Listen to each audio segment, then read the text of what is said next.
हरे कृष्ण। निर्जला एकादशी जेठ शुक्ल पक्ष। श्री भीमसेन बोले, हे पितामह, भ्राता युधिष्ठिर, माता कुंती, द्रौपदी, अर्जुन, नकुल और सहदेव आदि एकादशी को दान और व्रत करते हैं और मुझसे एकादशी के दिन अन्न खाने को मना करते हैं। मैं उनसे कहता हूँ कि हे भाई, मैं भक्ति पूर्वक भगवान की पूजा कर सकता हूँ, परंतु मैं एकादशी के दिन भूखा नहीं रह सकता। इस पर व्यास जी बोले, हे भीमसेन, यदि तुम नरक को बुरा और स्वर्ग को अच्छा समझते हो तो प्रत्येक माह की दोनों एकादशियों को अन्न न खाया करो। इस पर भीमसेन बोला, हे पितामह, मैं आपसे पहले भी कह चुका हूँ कि मैं एक दिन एक समय भी भोजन के बिना नहीं रह सकता हूँ। फिर मैं पूरे दिन का उपवास कैसे कर सकता हूँ? यह मेरे लिए कठिन है। यदि मैं प्रयत्न करूँ तो एक दिन का व्रत अवश्य कर सकता हूँ। अतः आप मुझसे कोई एक ऐसा व्रत बतलाइए जिससे मुझे स्वर्ग की प्राप्ति हो।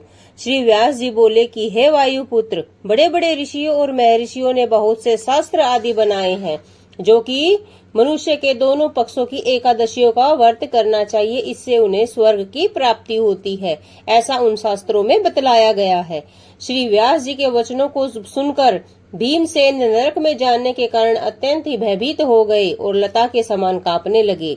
वह बोले, हे पितामह, अब मैं क्या करूं, क्योंकि मुझसे कोई व्रत नहीं हो सकता है।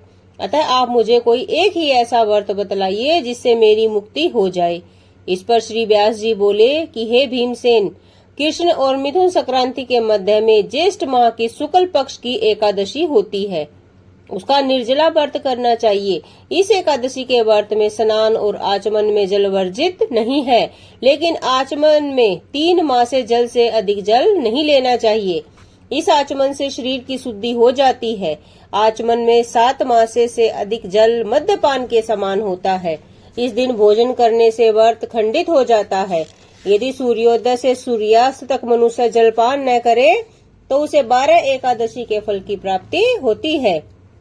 द्वादशी के दिन सूर्योदय से पहले ही उठना चाहिए और स्नान करके ब्राह्मण को यथा योग्य दान देना चाहिए।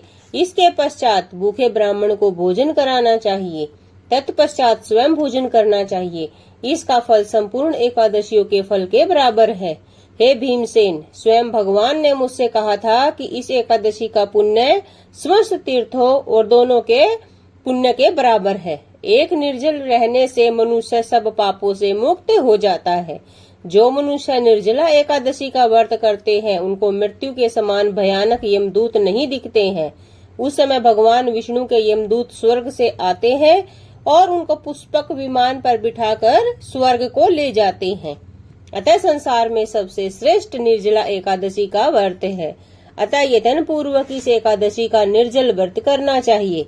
उस दिन ओम नमो भगवते वासुदेवाय मंत्र का उच्चारण करना चाहिए।